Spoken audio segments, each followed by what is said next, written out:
Alex Jameson was sharing a glass of white wine with her older sister, Amber, and talking to her precocious, soon-to-be 6-year-old niece, Zoe. Decker and Jameson were here on vacation from solving crimes as part of a special task force at the FBI back in Washington. Decker had been reluctant to go with Jameson, but their boss, Special Agent Bogart, had insisted that he take some type of leave. And when Jameson had suggested that he accompany her on a visit to her sister, Decker couldn't think of a single other place to go. So here I am. He took another sip of his beer and studied his size 14 feet.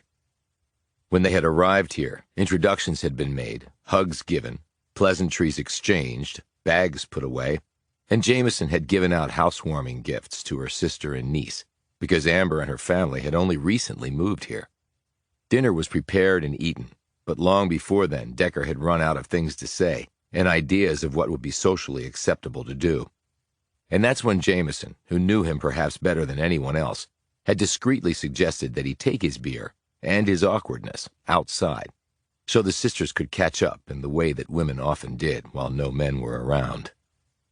The social awkwardness had not always been a part of him. The 6'5", 300-pound plus, well, maybe more than simply plus, Decker, a former professional football player, had once been outgoing, gregarious, a bit goofy even, fun-loving, and always ready with a quip. Then had come the vicious blindside hit to the head on the football field that had changed his life and who he was forever. The resulting brain trauma had almost killed him, and while he had survived, the blow had forced his brain to rewire itself to allow healing to occur. This process had left two distinct marks on him. One was hyperthymesia, or perfect recall. Those possessing such a condition often could apply it only to autobiographical information, and often had below-average memory capacities in other aspects of their lives. But not Decker. It was as though someone had placed a camera with a limitless capacity to take pictures in his head. He was the memory man, unable to forget anything. Decker had found it a decidedly mixed blessing. The second result of the hit was his developing synesthesia. He associated odd things, like death, with a color. In the case of death, it was a visceral electric blue that could raise the hairs on the back of Decker's neck and make him feel sick to his stomach.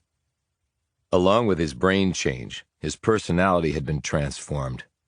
The gregarious, fun-loving prankster had forever vanished, and in its place is me. With his football career irreversibly over, he had gone on to become a cop, and then a homicide detective in his hometown of Burlington, Ohio. He had been married to a wonderful woman named Cassandra, or Cassie as he always called her, and they had had a beautiful child named Molly. Had.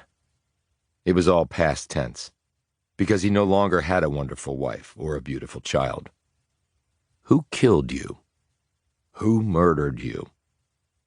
Well, Decker had figured out who had taken his family from him, and the person had paid the ultimate price. Yet it was nothing in comparison to the price that Decker had paid, that he would pay every minute until he drew his last breath. And Alex says you can't forget anything. Decker turned from these musings to the source of the query.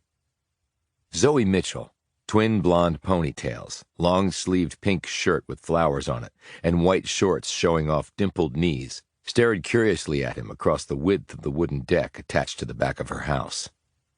My memory's pretty good, yeah, said Decker. Zoe held up a sheet of paper. On it were about a dozen very long numbers. She passed it to him. Can you remember all these? She asked hopefully. Decker glanced at it and then handed the paper back to her. Does that mean you can't remember them? Said Zoe, the disappointment clear on her freckled face. No, it means that I already did. He recited the numbers back to her, in the same order they appeared on the page, because that's what he saw in his head, the page of numbers. She broke into a toothy grin. That is so cool.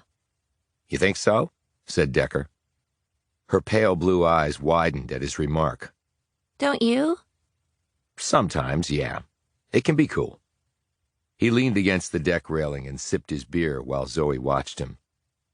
And Alex says you catch bad people.